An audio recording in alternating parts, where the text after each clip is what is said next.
It's time for Access the Experts from the University of Nebraska at Omaha with your host, Brandon Axamit.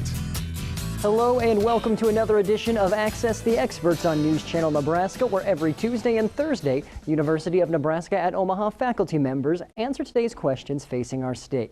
Now today we have the pleasure of hearing from Dr. Thomas Jamieson, who is an assistant professor of public administration at UNO. So Dr. Thomas, today's question is, what are some good ways to become self-sustainable in case of a global catastrophe?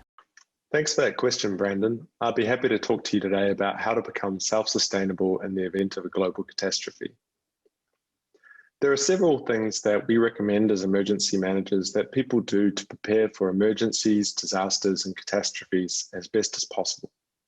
While some of these items might depend on the hazards involved, people can prepare for all hazards by doing things such as signing up for alerts and warnings, making a plan about what to do in the event of a disaster, saving for a rainy day, practicing emergency drills, testing family communication plans, especially if phone lines or the internet was to go down, safeguarding important documents, documenting and insuring property, making your home safer, knowing evacuation routes, assembling or updating supplies, and planning with neighbors and getting involved with your community.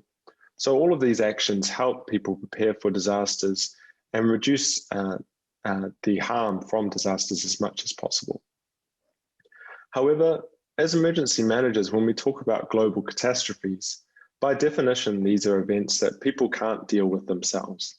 And so there are obviously limits to what individuals and households can do themselves to become self-sustainable to cope with global catastrophes. However, there are three items that I'd like to discuss here that could help reduce the harm from global catastrophes. First of all, it's really important to have good leadership in place in government. International cooperation is critical to deal with global catastrophes, and also good leadership can help prevent and mitigate disasters and catastrophes from happening in the first place. So first of all, as citizens, it's really important that we elect good leaders who can make good decisions and cooperate with the international community to deal with global catastrophes. Further to this, it would be great if emergency management issues were discussed in presidential campaigns and gubernatorial campaigns as a result. Second, it takes a team. So global catastrophes can't be dealt with effectively by taking individual responsibility as citizens, but instead it requires collective action and cooperation to overcome global catastrophes. And recent efforts of this include vaccination cooperative efforts across the world, as well as the Paris Agreement and efforts to tackle climate change. Finally, to prepare for disasters as much as possible in global catastrophes, it's really important to have strong community ties.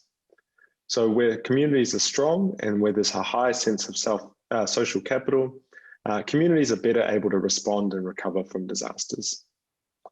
For more information, please visit unomaha.edu. Thank you.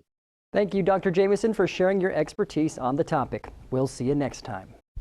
Access the Experts, presented by the University of Nebraska at Omaha. If you have questions, submit them on our website. Then join us every Tuesday and Thursdays at 6:46 a.m. and p.m. while we answer your questions.